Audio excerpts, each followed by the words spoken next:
지난 주간에 좀 병원에 우리 입원한 하루 윤희정 집사님이 수술에 좀 회복하고 있고요. 기도해주고 자궁근종 수술 후에 회복의 시간을 기다리고 있고요. 또 남성 성도님이 여러 가지 또 수술이 하고 나서 또 관절이 빠지는 바람에 또 재수술을 했습니다. 위에서 계속 회복의 시간 가지고 있는데 기도해 주시면 감사하겠습니다. 예, 그리고 이번에 주부에 좀 생일이 어제가 생일인데 우리 정혜린 자매님 어제 생일이었고 빠졌고요. 오늘은 이강규 집사님 생일입니다. 그래서 일부러 제가 곱배기로 축복드립니다. 빠져서 감사하고요.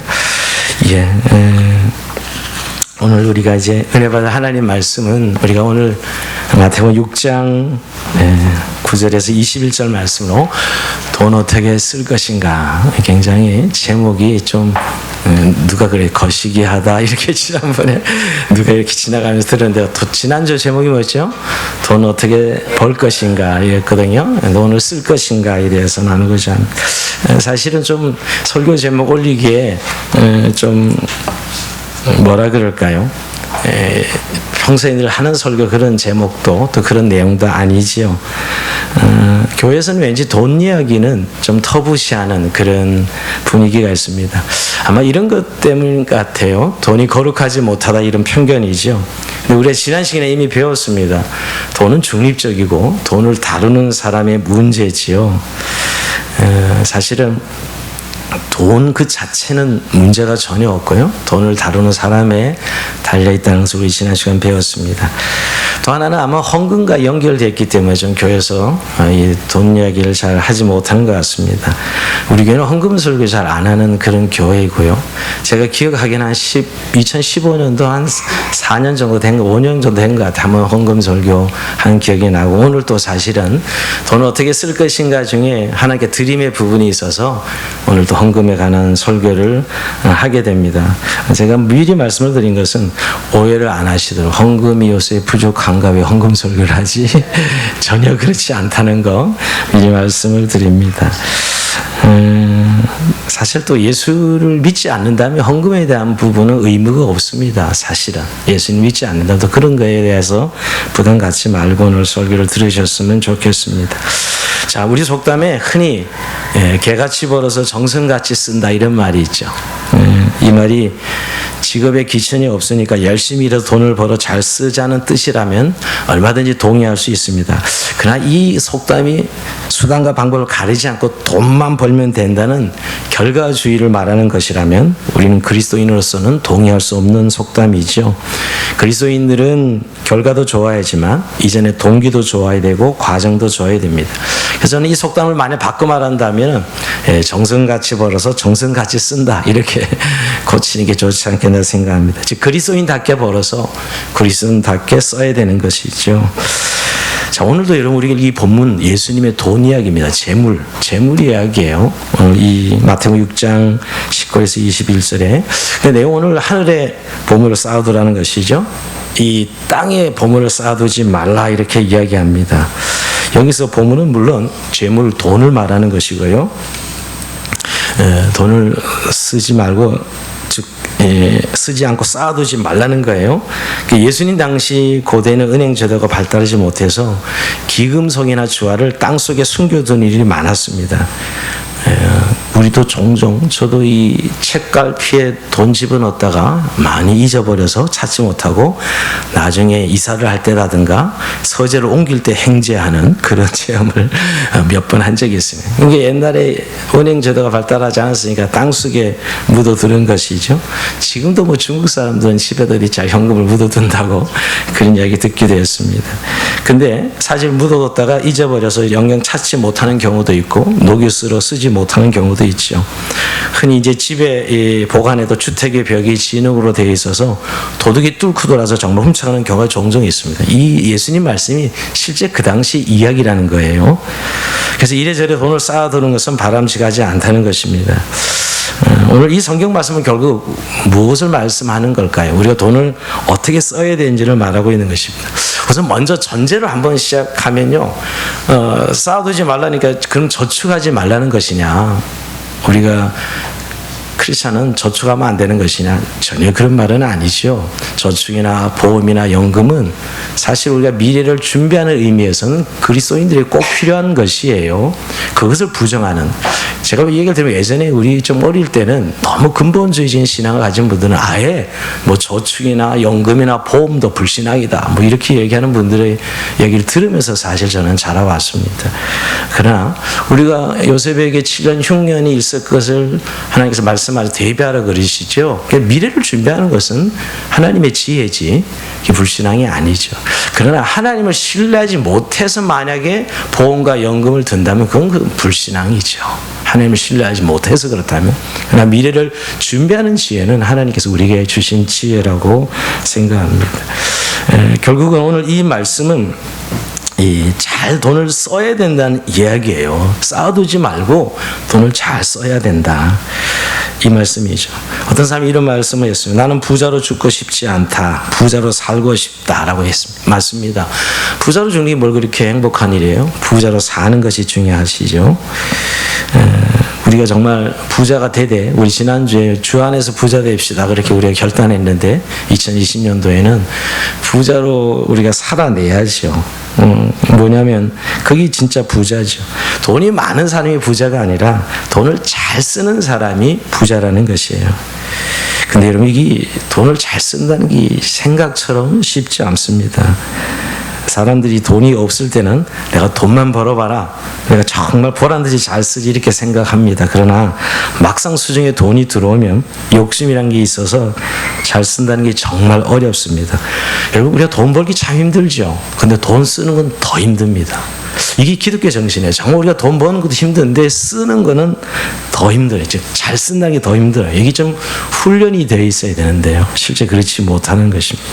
자, 그래서 오늘 그리스도인으로서 우리가 돈을 어떻게 써야 될 것인가, 좀 성경의 원리를 좀 요약해 보면, 저는 하나님이 우리에게 재물을 주실 때 한 3가지 재물의 내용이 있다고 생각합니다. 첫 번째는 하나님이 우리에게 재물을 줄 때 우리 자신을 위해서 쓰라고 주시는 돈이 있어요. 우리 자신 누리라고 우리의 삶의 필요를 채워주시는 하나님이시죠. 자신에 쓰는 부분에 하나 있고요, 자신의 몫이죠. 또 내게 준 재물 중에 두 번째는 이웃을 위해 주신 몫이 있어요. 그래서 이웃을 주신 몫은 나누라고 이야기합니다.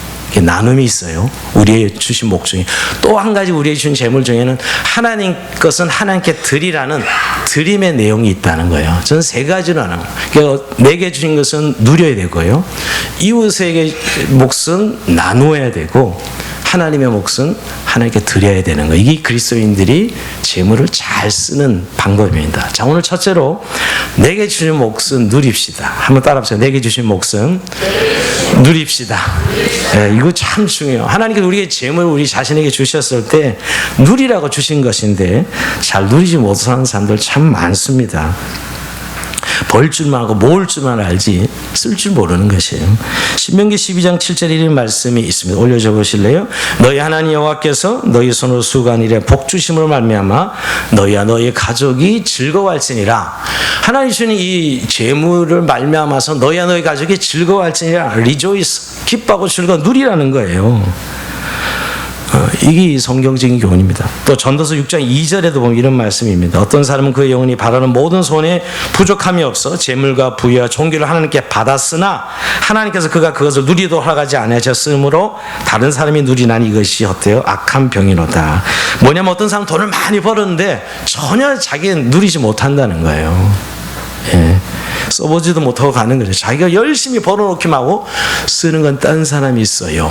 지금도 그런 사람 많습니다. 벌기는 그냥 인생 다 바쳐서 버는데 쓰는 건 딴 사람이 쓰죠. 네. 이거 사실은 지혜롭지 못한 것입니다.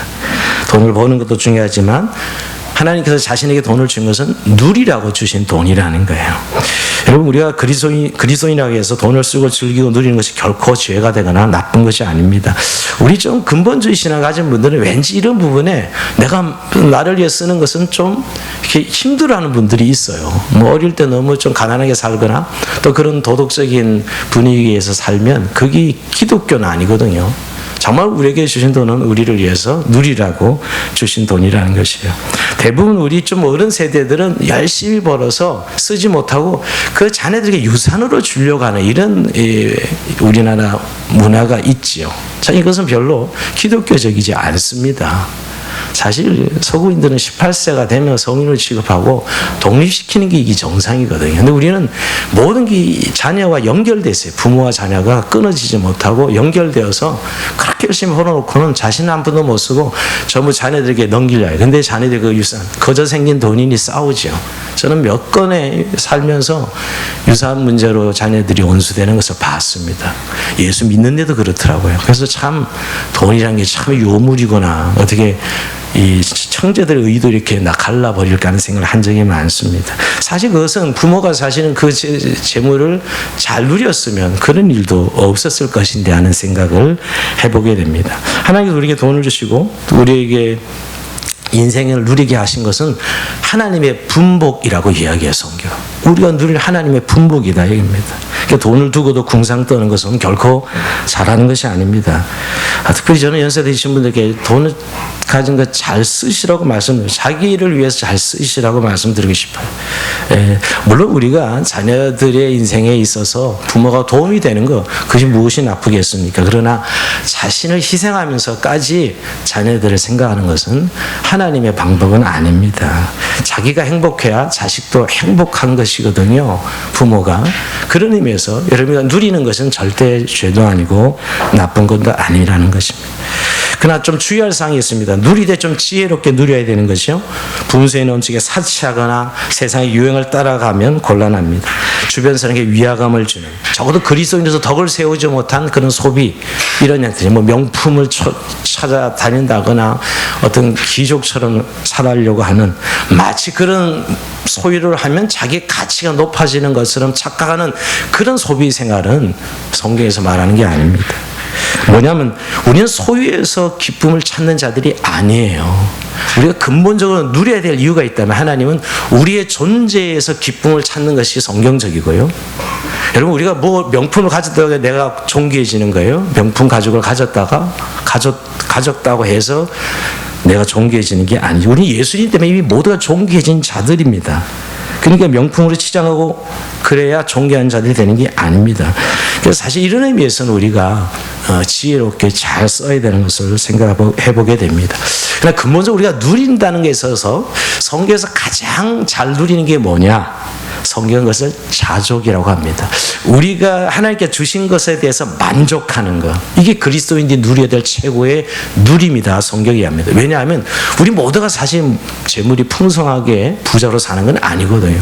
배역이 가난한 사람도 있고 그저 일용할 양식으로 만족해야 될 그런 삶도 있고요. 그런 의미에서 우리가 누림에 있어서 성경이 말하는 가장 큰 누림은 자족이에요. 바울이 그런 삶을 살았습니다.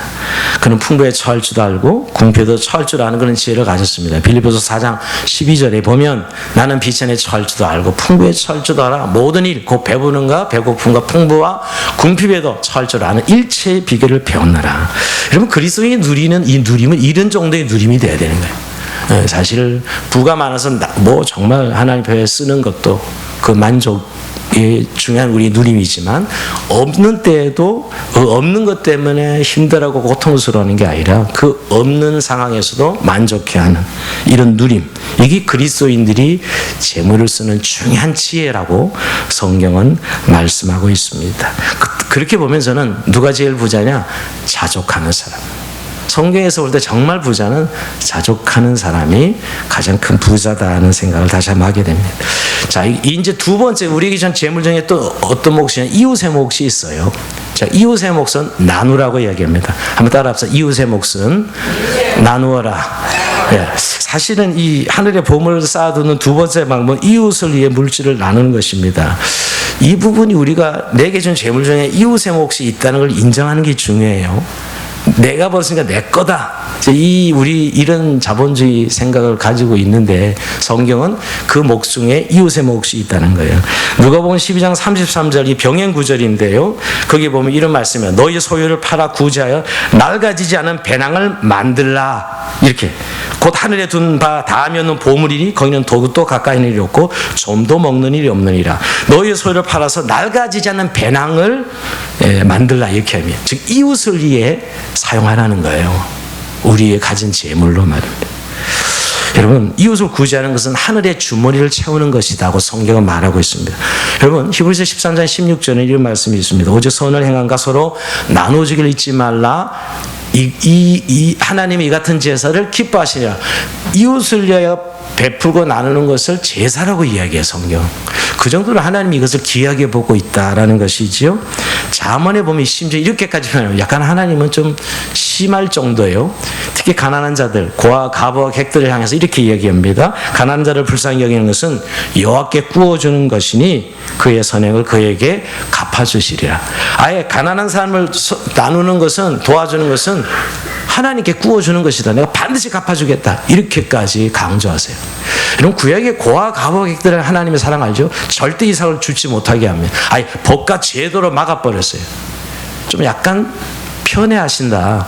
하나님의 공의는 공평한 게 아니에요. 사실 편애예요. 그게 하나님의 공의야. 가난한 사람들을 하나님이 더 사랑하시고 돌보시는 그런 하나님의 마음을 우리가 보게 됩니다. 자, 그런 의미에서 여러분 오늘날 우리가 이 나눔에 대해서 실천하는 부분에 있어서 오늘의 시대가 승자 독식 시대예요. 모든 승자가 1등이 다 차지하는 시대. 여러분 연봉을 보면 와 어떤 사람이 한평생 1년 연봉이 한평생 만질 수도 없는 돈을 버는 그런 연예인들, 스타, 강사들, 이 고위직 이 기업의 임원들 이런 분들 보지요. 이게 우리 자본주의 세상입니다. 자, 그런 부분에 있어서 사실 우리는 성경에서 나눔을 강조하고 있다는 의미에서 우리는 늘 생각이 돼요. 제가 정치 좌우를 이야기하는 게 아니라 자본주의는 부가 독점이 되는 그런 폐단이 분명히 있는 것이 현실이에요. 그래서 그걸 어떻게 좀 나누느냐 하는 부분이 그리스도인의 고민이 되어야 돼요. 그 안에는 분명히 가난한 자들의 몫이 있는 것이죠. 사실 부라는 결국은 쏠리면 어떤 사람은 가난해지는 거거든요. 여러분 불안은 필연적으로 그렇게 되어 있어요. 누구한테 한테 몰리는 거죠. 그럼 이쪽은 가난해진다는 것을 의미하고 있는 거예요. 물론 그것을 인위적으로 나눌 수 없습니다. 그러나 기독교는 그것을 공의의 원리로 사랑의 원리로 나눔을 실천할 것을 강조하고 있죠. 그래서 요새 이 자본주의도 창조적 자본주의, 친절한 자본주의에 의해서 나눔을 강조하는 그런 흐름들이 있는 것이 사실입니다. 또 사회적 기업이나 킹덤 개념의 기업을 강조하는 그리스도인들이 곳곳에서 일어나고 있습니다. 자, 여러분 우리가 성경에서 헌금을 이야기할 때도 헌금의 정신 중에 평균케 하는 원리가 있어요. 고린도후서 8장 13절에 보면 이는 다른 사람을 평안하게 하고 너희는 공고하는 것이 아니요 균등하게 하려 함이라. 좀 많은 자는 좀 깎았고 적은 자는 또 더해지고 이런 이 평균케 하는 정신이 헌금의 정신이고 하나님의 마음이다 하는 것이. 그런 의미에서 성경은 우리의 재물 중에 이웃과 나누는 몫이 있다는 사실을 분명히 말씀하고 있는 것이지요. 참 그런 의미에서 돈을 참 잘 써야 된다는 것을 우리가 발견하게 됩니다. 여러분 나만을 위해서 누린 것에 집중하다 보면 이웃에게 나눌 것이 없다고 생각하는 건 너무나 자연스러운데 성경은 그럼에도 불구하고 나눌 것을 강조하고 있습니다. 근데 우리가 흔히 나눈다 그러면 옛날에 구제헌금, 교회에서는 구제를 강조했고요. 전통적으로 구제에 대해서 힘을 쓰는 것이 교회입니다. 근데 요즘에 구제라는 단어를 잘 쓰지 않습니다. 왜냐하면 좀 가난한 자들의 자존심을 건드리는 이런 것은 오히려 사실 진짜 가난한 사람들을 돕는 일이 아니다는 거예요. 그래서 사실 오늘 우리 교회도 구제헌금을 지정헌금으로 바꾼 이유도 그 때문입니다. 사실 꼭 가난한 사람들 돕는다 차원이 아니라 이웃과 함께 나누는 삶을 실천한다는 의미에서 내게 있는 것을 다른 사람이 필요할 때 나누는 것이죠. 어떻게 보면 또 이런 것도 내게는 사실 그렇게 중요하지 않은데 다른 사람에게 너무나 중요한 것 이런 것들을 서로 나눌 수 있도록 사실 물질을 나누는 건 좀 지정헌금으로 또 시간을 나눌 수도 있고 재능을 나눌 수도 있다고 생각해요. 그런 의미에서 우리에게 준 것들이 이웃과 나눌 몫이 있다는 것이죠. 제가 자존심을 좀 세워주면서 나눠야 된다고 말씀드리는데 프랑스의 농민 하가 밀레가 그의 친구인 하가 루소의 이야기가 있습니다. 밀레는 무명 시절에 엄청 가난했다고 해요. 루소가 그의 재능을 알아보고 격려합니다. 하루는 찾아와서 이렇게 이야기했습니다. 야, 드디어 자네 그림을 사려는 사람이 나타났네. 이것 봐, 성금을 내게 맡겼어. 그러면 큰 돈을 주면서 그림을 사갔습니다.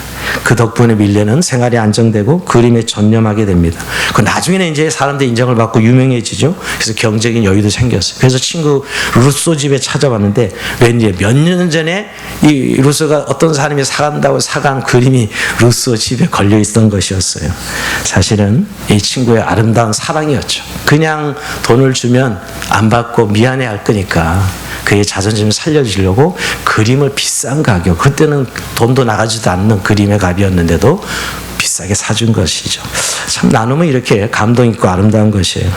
자, 그러면서 우리 교회도 올해부터는 좀 지정금이 활성화되어서 좀 그 사람의 필요를 채워주는 나눔이 하나님의 사랑입니다. 또 우리의 그리스도 안에서 훈훈한 감동이고요. 또 주님이 기뻐하시는 일이라고 생각합니다.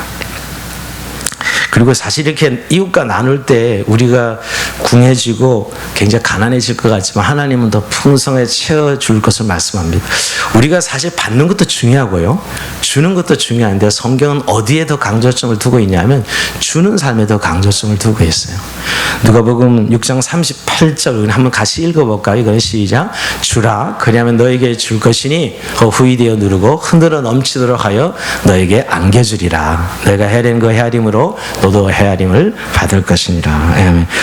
주는 자의 축복이지요. 성경은 주는 자의 복을 분명히 말씀하고 있어요. 이건 사실 실천해 본 사람은 압니다. 얼마나 부유해지는지는. 단순히 물질만의 부여가 아니라 마음의 부유함이 있는 것을 발견하게 됩니다. 자, 우리 세 번째는 이제 하나님의 몫은 하나님께 드리라는 것입니다. 자, 오늘 이 부분이 좀 헌금 내용인데요. 돈은 누리기도 하고 또 나누기도 해야 되지만 물질의 주인이신 하나님을 기억하고 드려야 되는 부분도 있다는 것입니다. 우리에게 보물을 하늘에 쌓아두는 방법으로 하나님께 드리라라고 이렇게 말씀하고 있습니다. 이 땅에 있는 것들은 결국 다 사라질 것들이기에 하늘의 안전한 곳에 영원히 쌓아두라고 이야기하는 것이죠. 어떻게 보면 세상에서 사라질 돈을 영원한 하늘의 보화로 쌓아두는 것, 이것이 저는 하나님께 드림의 삶이다 생각합니다. 그런 의미에서 저는 이것을 좀 요즘 말을 바꾸는 거룩한 환전이다. 거룩한 환전. 우리가 한국 돈으로 외국 돈으로 환전하는 것처럼 이 땅에 돈을 드리고 나눔으로 또 드림으로 천국의 보화를 쌓는 삶이 우리의 삶이 아닌가 하는 생각을 합니다. 네, 여러분은 좀 이런 부분의 교육 설교 시간에 가끔 재직 교육할 때 드리는 말씀이기도 하지만 우리 좀 헌금에 대해서 어떤 우리의 마음에 좀 기쁨이 있어야 됩니다. 왜냐하면 헌금은 하나님께 드리는 것은 하나님이 헌금을 볼 때 얼마냐 문제를 보는 게 아니거든요. 어떻게 문제입니다. 여러분 누가복음 21장에 보면 예수님이 가부의 헌금을 칭찬합니다. 근데 여러분 가부의 액수를 칭찬한 거예요? 아닙니다. 가부의 헌금은 아주 미미한 것이었지만 가부의 그 헌금의 정신과 태도를 칭찬한 거예요. 만약 액수로 말했다면 오히려 그 바리새인들이 훨씬 더 칭찬받아야 되었었죠. 여러분 성경에서 헌금을 이야기할 때는 액수를 말하는 것이 아니라 어떻게 하냐를 가리십니다. 그래서 여러분 고린도후서 8장 9장이 아마 시간 나시면 헌금에 대한 완전한 기록이네. 서신서 중에 그 8장 5절에 그들이 먼저 자신을 죽게 드리고 헌금이 자신을 죽게 드리는 예배 행위라고 이야기합니다. 예배 행위, 헌금은 하나님께 하는 예배 행위다. 자신을 드리는 감사와 헌신의 표현이라는 것이죠. 우리를 구원하신 하나님의 은혜에 대한 감사의 표현입니다. 자, 그런 의미에서 우리가 헌금에 대한 근본적 이해가 하나님 앞에 우리의 마음을 드리는 또 감사와 헌신을 표현하는 예배 행위다는 것을 알아야 됩니다. 고린도서 8장 1절 2절에 보면 이런 말씀이 나옵니다. 형제들아, 하나님께서 마게도냐 교회에 주신 은혜를 우리가 너에게 알려니 한란의 많은 시련 가운데서 그들의 넘치는 기쁨과 극심한 가난이 그들의 풍성한 연보를 넘치도록 하게 하였느니라. 여기 보면 여러분 극심한 가난 가운데 풍성한 연보를 이야기해요. 근데 이것이 은혜다 이렇게 이야기합니다. 헌금에 대한 여러분 우리의 일반적인 생각은 어떻게 보면 좀 그런 진짜 은혜? 예. 물론 이제 성숙한 믿음을 가진 분들은 분명 헌금이 너무너무 큰 은혜고 그것을 통해서 많은 체험들을 하시는 걸 보게 됩니다. 그러나 좀 사실은 믿음이 연약한 분들은 이게 은혜라는 생각이 아니라 어쩔 수 없는 하나의 그 해야 되는 일이라는 생각하기 쉽지요. 그래서 성경은 극심한 가운데서 풍성한 연보라 해서 큰 은혜를 누렸다 이렇게 표현하고 있다는 것이죠. 자, 그러면서 우리가 헌금에 대한 기본적인 자세는 하나님 앞에 예배라는 의미로, 그래서 예배 시간을 하는 것이고요. 헌금 시간이 예배 중에 있는 것이고요. 제가 늘 아프리카 교회를 다니면서 제일 좀 인상 깊은 것은 그 순서 중에 어느 시간에 제일 난리를 피고 기뻐하는가, 헌금 시간입니다. 그런 면에서는 아프리카에 저는 칭찬하고 싶어요. 모든 시간 중에 이번에 가서 또 한번 체험하겠지만 어느 시간에 제일 난리 피는, 저 뒤로부터 아줌마들이 제일 먼저 막 어깨를 흔들면서 쫙 나오는, 여기 헌금 주머니가 강대상에 붙어 있거든요. 예. 네, 제가 이렇게 보면은 동전 하나 딸랑 넣으면서 난리는 혼자 다 피고 여기 오시면서 너무너무 좋아하시는 거예요. 야, 저거는 어쨌든 참 우리가 본받을 만한, 헌금이 하나님 앞에 자신을 드리는 행위거든요, 여러분. 액수의 문제가 아니라. 그런 거에서 참 저는 아프리카 교회를 존경하는 이유 중에 하나예요. 순서 중에 우리는 헌금이 제일 엄숙해. 지금 헌금 설교 제일 엄숙하게 듣고 계세요. 헌금 중에 제일 엄숙해 우리는. 근데 이게 우리 문화와 그 아프리카 문화의 차이가 아닌가 하는 생각을 해보게 됩니다. 근데 여러분, 한 가지 헌금 이야기하면서 하나님께 드리는 헌금이 있고요. 그 헌금을 우리에게 주셔서 관리하는 헌금이 있어요. 근데 어떤 분들은 하나님께 드리는 헌금을 생각하고 바로 관리하는 헌금으로 드리는 분들이 가끔 있는 것 같아요. 뭐 교회가 어려워서, 누가 힘들어서. 이거는 이 하나님 앞에 먼저 드리는 건 하나님과 그 사람과 헌금하는 사람과 개인과의 은밀한 관계에서 이루어지는 것이지, 다른 사람은 그 개입될 이유가 없습니다. 물론 그 드려진 헌금을 우리 교회에 하나님이 주셔서 쓰게 하시는 것이죠. 그러니까 제가 드려진 헌금이 있고, 교회는 그 드려진 헌금을 재정부에서 관리해서 교회 살림을 살고 교회 복음 사역을 해서 쓰는 건 관리되는 헌금이에요. 여러분이 관리되는 헌금을 내는 게 아니라고요. 근데 어떤 분들은 하나님 드려진 헌금을 생각하고 그냥 바로 관리되는 헌금으로 드리는, 헌금이라는 생각을 별로 안 하고 관리하는 헌금이라고 생각하는 분이 있는 것 같아요. 그건 하나님 앞에서 제대로 된 헌금이 아닙니다. 제가 가끔, 그러니 예전에 외국에 가보면 교회가 어려워서 1년치 임대료가 밀렸는데 그 교회 장로님 마지막 연말에 1년치 임대료를 체크를 끊어서 그냥 내는 거예요. 하나님 앞에 드리지도 않고. 그거는 그냥 자기가 교회 돕는 거지, 하나님 앞에 헌금한다는 그런 정신이 과연 있을까 생각해 보는 것이죠. 우리가 그 두 가지가 구분은 할 수 있어야 된다는 거예요. 하나님께 드려지는 헌금은 우리가 관리해서 잘 쓰는 것이지, 개인이 하나님 앞에 드릴 때는 하나님 앞에 드려지는 헌금이다 하는 것입니다. 자, 헌금의 정신과 태도에 대해서는 우리가 늘 듣지만 하나님이 가장 기뻐하는 헌금은 자언이에요. 여러분, 헌금은 자원에서 드리는 겁니다. 자기가 원하여 드리는 게 헌금이 가장 기뻐하는 헌금이에요. 뭐 나를 알아달라고 또 사람들 눈치 때문에 하는 눈치 헌금, 이건 자랑하고 싶어 자랑하는 헌금. 그래서 왠지 교회 헌금을 많이 하는 사람이 목소리가 커지고 또 헌금을 안 하는 사람 목소리가 작아지고, 이런 것은 사실은 정말 잘못된 헌금을 하고 있는 것입니다. 우리 지난주 아나니아 삽비라 얘기 드렸지만 그거 역시 아나니아 삽비라 사람 때문에 하는 헌금이 되어서 속인 거 아니겠어요? 그래서 여러분, 헌금에 저는 상한선과 하한선이 있다고 생각해요. 헌금의 하한선은 자언하되, 기본으로 자기가 정해서 하는, 자언해서 하되 인색함을 하지 말 것, 이게 하한선이에요. 예. 그리고 상한선은 뭐죠? 억지로 하지 말아야 돼요. 그러니까 인색함으로도 하지 말아야 되지만 억지로도 하지 말아야 됩니다. 자원해서 하나님의 기쁨을 하는 것이 헌금 생활이다 하는 것입니다. 그래서 고린도 7장 7절에 각각 그 마음에 정한 대로 할 것이요, 이렇게 각각 정해서 하라는 것입니다. 그러니까 헌금은 즉흥적한 것이 아닙니다. 그냥 주머니, 헌금센터에다 주머니에 손 넣어서 있으면 하고 없으면 안 하고, 이건 헌금이 아닙니다. 하나님 거지도 아니고요. 헌금은 내 예배 행위로 준비되어서 각각 정한 대로 하는 것입니다. 그것이 얼마가 됐던 것은 하나님과 그 사람의 문제지 누가 거기에 개입될 문제가 아니라는 거예요. 그 하나님 즐거내는 자를 사랑하시니라, 준비된 헌금을 말하고 있는 것입니다. 그럼 또 한 가지, 우리 교회 헌금의 종류가 많다 그래서 어떤 분은 세금이 많네요, 뭐 이렇게 얘기하는 분도 가끔 듣게 되는데, 교회 세금이라고. 근데 헌금은 기본적으로 우리가 의무 헌금과 자원 헌금으로 나뉠 수 있어요.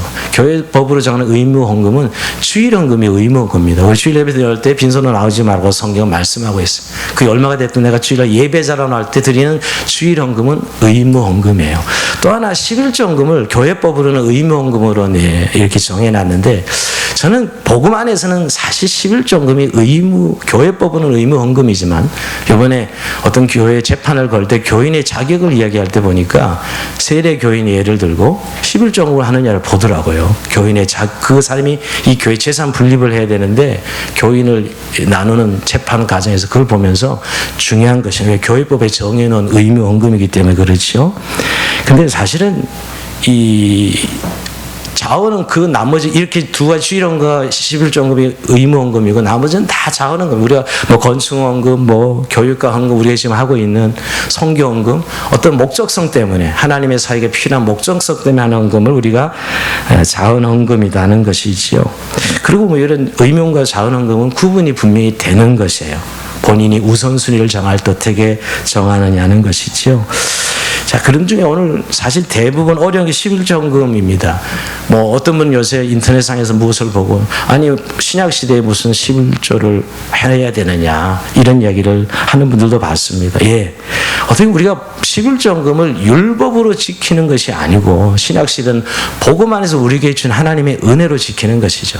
물론 여러분 구약의 11제도가 분명히 명시되어 있고 또 말라기 3장 10절 같은 경우 우리가 잘 이야기한 대로 아예 11조 시험해보라 내가 하늘에서 복을 붙지 않나 이렇게까지 하는 이야기하신 건 그 시대에 워낙 유대인들이 11조를 많이 떼어먹어서 결국 이런 이야기까지 성경에 나오기도 합니다. 그러나 여러분 지금은 그 율법의 10분의 1을 하나님 거고 10분의 9가 내 것이에요? 그런 시대가 아니에요. 10분의 10 다 하나님께 내게 주신 것인데 그 대표의 의미로 10분의 1을 하나님께로 왔다는 사실을 인정하는 의미에 드리는 헌금이 11조 헌금이에요. 그러니까 물질의 주인이 재물의 주인이 하나님이시고 내게 준 모든 재물이 하나님급으로 왔다는 사실을 인정하는 헌금이 11조 헌금입니다. 그런 의미에서 여러분 저는 그런 아까 어떤 분이 신약시대인데 11조 제도는 폐하지 않았습니까? 라고 이야기를 묻는 분들에게 마태복음 23장 23절에 보면 이렇게 말씀하고 있어요. 하있을진저 예시가는 서기관과 바리새인들이요 너희가 11조를 드리되 율법에 더 중한 바 정의와 궁율과 믿음은 버렸도다. 그러나 이것도 행하고 저것도 버리지 말아야 할지니라. 예수님이 유대인들이 11조를 철저하게 했잖아요. 근데 그거 비판하셨습니다. 왜? 믿음도 없고 그 안에 마음도 없고 궁율도 없는 11조 책망하시면 그러나 이것도 하고 저것도 버리지 말지니라 말씀하고 있어요. 뭐냐면 우리가 11조가 구약의 11조를 그대로 하는 것은 아니지만 율법은 복음 안에서 지금 우리가 누리는 우리의 재물 삶에 대한 하나님의 주인이심을 인정하는 헌금 생활이 11조 생활이다.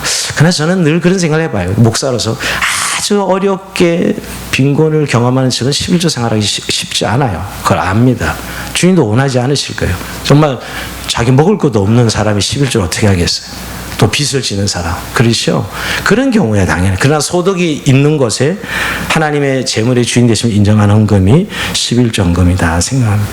그러고 보면 저는 결국은 믿음이에요. 결국 믿음이 성숙하면 내 삶을 책임져 주신 하나님 앞에 내게 주신 모든 재물이 하나님께로 온다는 것을 인정하고 내 삶이 어떤 상황에도 책임져 주고 내 삶을 먹이시 입히실 주님을 향한 내 신앙의 고백이요 표현이지요.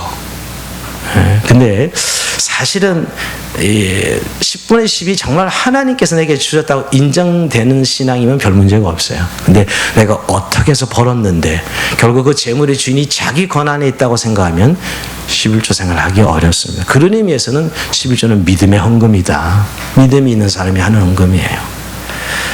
교회에서는 의무 헌금으로 정해놓았지만 여러분이 부디 저는 근데 제일 이 재물에는 훈련을 잘할 수 있는 것은 11조가 우리의 삶의 재물을 훈련하는 재물을 통해서 믿음을 훈련하는 제일 좋은 훈련이라고 생각합니다. 다른 것들은 다 추상적일 수 있어요. 그러나 재물은 추상적이지 않아요. 아주 정확합니다. 그래서 여러분 말씀을 마무리하면서 하나님과 재물의 관계에서 예수님 마태복음 6장 24절 이렇게 이야기합니다. 한 사람이 두 주인을 섬기지 못할 것이 혹 이를 미워하고 저를 사랑하라 혹 이를 중히 여기고 저를 경외함이라 너희가 하나님과 재물을 겸하여 섬기지 못하느니라. 예, 사실 저는 재물과 하나님 관계 사람은 소중한 것을 결국 하나님으로 섬기고 사는 거든. 돈이냐 하나님이냐, 재물이냐 만몬이냐 하나님이냐. 근데 겸하여 섬길 수 없다는 거예요. 왜 우리에게 이런 하나의 드림의 삶을 실천하라 했을까? 결국 이 훈련하는 것이 정말 우리의 가장 소중한 하나님이시냐, 우리의 물질의 공급이 하나님부터 오는 것이냐 하는 것을 훈련할 수 있도록 말이에요. 결국 여러분, 하나님께 헌금한다는 것은, 드린다는 것은 하나님보다 더 소중한 것은 없습니다 하는 거예요. 하나님보다 더 소중한 것은 없습니다. 이제 내 삶의 주인이 돈이 아니라 하나님이라는 것을 고백하는 행위죠. 그래서 여러분, 성경은 너무 정확하게 내 물질이 있는 곳에 내 마음도 있다라고 얘기합니다. 이건 너무너무 중요한 말씀이에요. 네 물질이 있는 곳에 사람은 자기가 가장 가치 있다는 것에 자 마음을 쏟고 있는 거거든요. 그게 하나님이냐 재물이라는 거예요. 정말 소중한 것은 뭐냐고 말씀하고 있는 거죠. 나를 부여하게 하시고 나를 인생에 나를 구원하신 하나님이시냐, 물질에 뭐함이 있느냐. 결국 물질의 말씀은 만몬이 하나님이 되는 것이죠. 그래서 훈련하시는 거죠. 물질이 있는 것은 내 마음도 있다, 네 보물이 있는 것에 말이에요. 결국 여러분, 저는 돈에 사람의 마음이 당긴다고 생각합니다. 돈 쓰는 걸 보면 그 사람의 신앙과 인격을 알 수 있어요. 우리의 어떤 신앙의 현주소를 알려면 여러분, 우리의 돈 쓰는 것을 보면 아까 누리고 나누고 드리는 이 삶이 얼마나 균형 있게 이루어지는 것을 보면 그 돈에 우리의 인격이 담겨져 있다고요. 하나님은 헌금을 통해서 그 사람의 신앙과 마음을 받으시는 것이죠. 하나님의 만물의 주인이심을 고백하는 것입니다. 그런 의미에서 여러분, 루터가 그런 이야기입니다. 지갑이 회심하지 않으면 회심하지 않은 것이다 라고까지 이야기한 이유가 바로 그 때문입니다. 왜? 너무나 실제적인 믿음의 내용이기 때문이죠. 우리 모두가 재물을 참 부유하고 풍요롭게 살기 원합니다. 하나님도 그렇게 원하십니다. 우리 지난주에 좀 우리 믿음의 부유한 부자가 됩시다. 그렇게 우리 2020년도쯤 하나님이 우리에게 먼저 그의 나라와 그 일을 구하면 이 모든 걸 더해 주시다가 하셨는데, 그런 좀 부자들이 되기를 원하고요. 그 가운데 정말 믿음으로 부함을 누려서 하나님이 결국 가장 큰 하나님이 복이 되는 삶 말입니다. 여러분, 결국 우리가 하나님이 재물을 주셔서 누리는 건데, 주시는 그 하나님이 복이 되는 삶이 돼야 되거든요. 거꾸로 물질이 복이 되면 결국 하나님은 수단이 돼요. 하나님이 이걸 너무 우리의 약점을 잘 알기 때문에 정말 목적이 수단이 되지 않도록 하나님이 진짜 복이 되는 삶. 오늘도 돈 자체가 축복이 아니라 내 삶을 책임져 주시고 내 삶을 부욕케 하시고 먹이시고 입히시는 하나님, 그게 우리의 기업이요 복이라는 것이죠. 올 한해 2020년도 여러분, 우리가 주신 재물을 잘 쓰므로 이런 복을 누리는 저희의 삶이 되길 주의 이름으로 축원드립니다. 자, 우리 잠시 우리 오늘 주신 말씀 가지고 우리 한번 기도하는 시간을 가집시다.